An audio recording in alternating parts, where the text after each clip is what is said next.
This is Shayna, one of my clients that I've had for a very long time, and she's boarding with us for a week. Shayna is about, we're not really sure how old she is. She's anywhere from like 7 to 11 years old. We don't really know.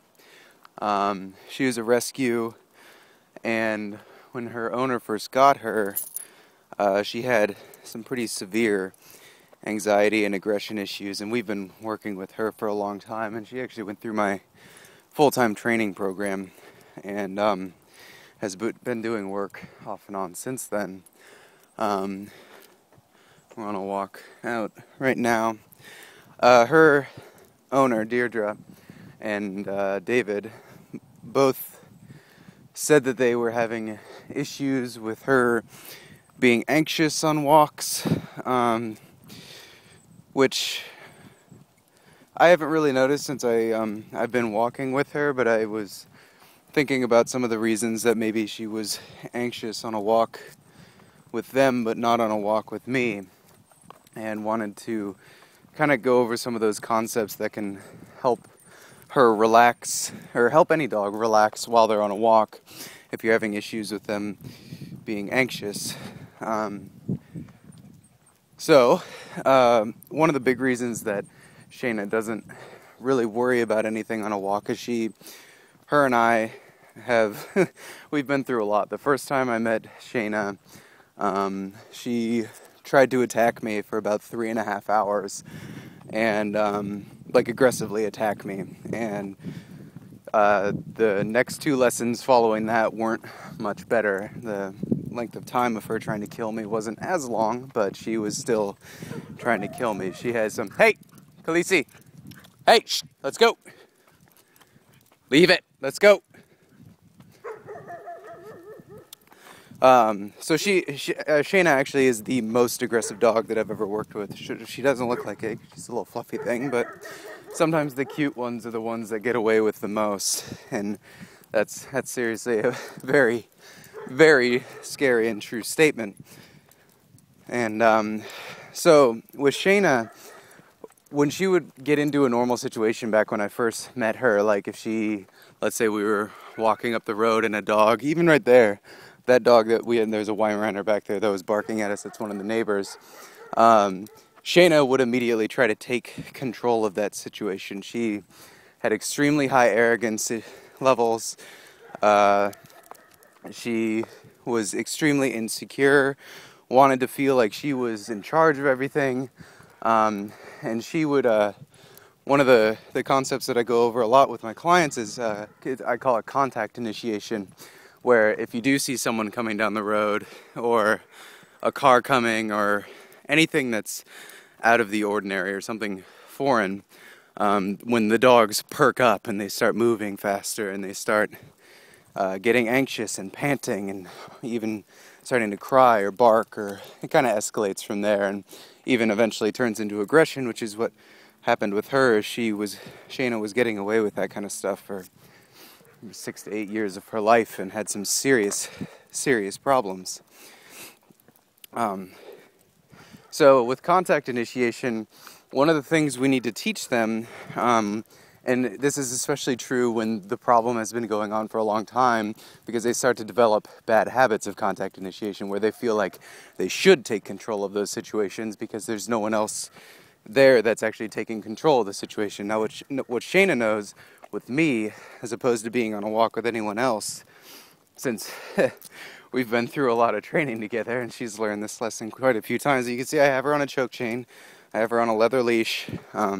Equipment is extremely important. You need to be ready for situations like that where your dog lunges, or your dog barks, or your dog initiates contact with another dog or person or whatever it is. And you need to be the one that takes control of that situation, because the way the dogs view it is they need to have an alpha that's protecting them. And on this walk, all these dogs, Penelope, Atlas, and Shayna, all understand that if something goes wrong, that I'm going to be the one who takes control of it. And you could even see back there with the Weimaraner that we had, that as soon as I saw, I don't know if you saw it on camera, but as soon as Penelope perked up, she saw the Weimaraner, I was already giving her verbal corrections and telling her, hey, let's go.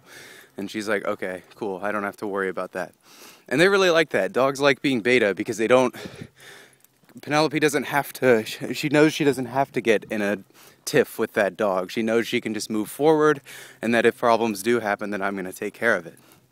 And it's the same thing with Shayna. She doesn't have to be anxious on a walk.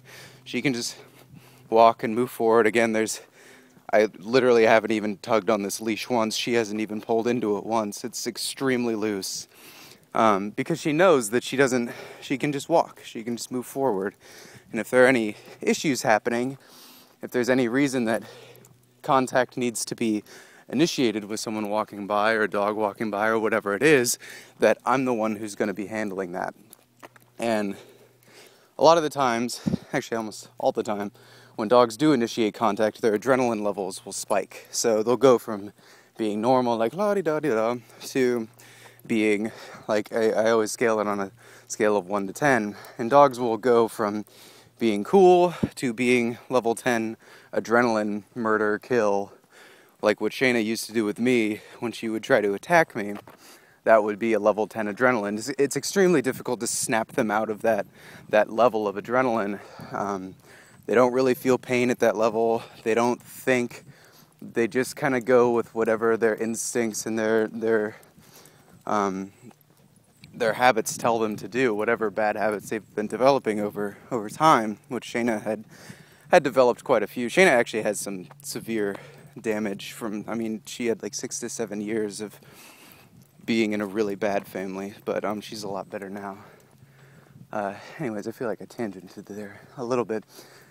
But anyways, going back to contact initiation, it's good for the dogs to understand that there is a single alpha, which is you. You have to be the alpha.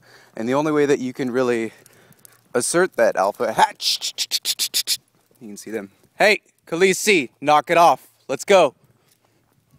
Leave it. I think she hears a goose. So the only way we can really let them know that we're alpha is by when they do try to perk up, when they do try to go from that 1 to 10 adrenaline levels, you start to, and a lot of times it's not instantaneous. They don't just go from 1 to 10 immediately, but sometimes it does happen within less than a second or within a few seconds where they kind of go 1, 2, 3, 4, 5, 6, 7, 8, 9, 10, and you really have to apply your negative reinforcement for behaviors like that while they're going up into the level 10 adrenaline. You can't let them start tugging on the leash, which is one of the reasons I hate certain training tools like harnesses and flexi leads. They're practically useless because you can't apply any negative reinforcement. All you can do is hold them back from what they want. And that's not good, because what we need to do is tell them that there are going to be negative consequences for bad behavior. It's the same thing with kids. When they have, we give kids privileges, sleeping over at friends' houses or whatever it is, but when they abuse those privileges and we tell them to be home at a certain time or whatever it is, then we take those away and we can ground them if the behavior is bad enough or whatever it is. But it's the same application, but it's to a dog. And the way we communicate negative reinforcement with a dog is through collar corrections. And you can see that Shayna has learned that there's an order to my walks, and that she's on a choke chain, and she knows, because I've done it so many times before when I first used to work with her, and I don't really have to do it anymore because now she's a much better girl on walks with me, but she knows that if she does try to initiate contact with another animal out there, another person walking by, that I'm going to be correcting her before she even gets to the point where she can do something about it. So as those adrenaline levels start going up, I'm going to be applying that negative collar correction to let her know, hey, that's not something you need to worry about. And a lot of people think that that's it's mean to apply collar corrections, but the thing is who's the mean person? The person applying the collar correction, which doesn't hurt them in any way. It just lets them know, hey, that's not something that you need to initiate contact with. That's not your job. You don't need to protect me from that other person walking their dog by us. But, so you kind of have to ask yourself, who's the bad guy? The person for applying the negative reinforcement or applying the collar correction, or the person who lets their dog get away with that for years and years and years and years, and all of a sudden you have this insanely aggressive dog that you need to be calling in dog behaviorists, or even getting to the point where you need to put it down due to aggression issues, or give it up to somebody else, to a humane society where they end up putting it down, or whatever else. The thing is, and the truth is, that dogs think much differently than we do. And over the past, I don't know how many years, but nowadays people have humanized dogs to the point where we think, or most people think, that any kind of negative reinforcement whatsoever is considered abuse. And it's actually, I mean, it's sad, because you see a lot of dogs become aggressive and become unbalanced and become unstable and become insecure because people are so afraid of breaking the dog or of hurting the dog through a collar correction that they never even apply one, which never applying it is so much worse than applying a collar correction and maybe having it potentially be a little too much, which it won't be. But that's the thing, is you need to learn as a responsible dog owner how to apply a proper negative collar correction, and you need to know how much is too much and how much is too little, depending on the situation, depending on their adrenaline levels, and all those factors that come into it.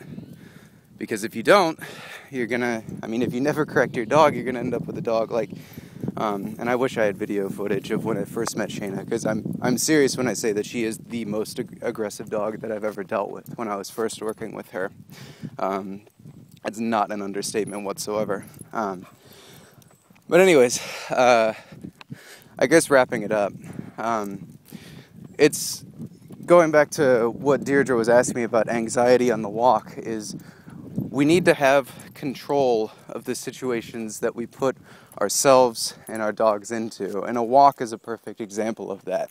We need to be able to be on a walk with our dogs, and if something comes up, like a person walking by or a car driving by or whatever it is that makes your dog bark and freak out and do circles and spin and get anxious and high adrenaline, etc., you need to be the one who immediately, and again, before they take it to that level 10 adrenaline, so that's within, usually it's less than a second, especially with bad dogs. Dogs will go, like Shayna would go from 0 to 10 in less than a second.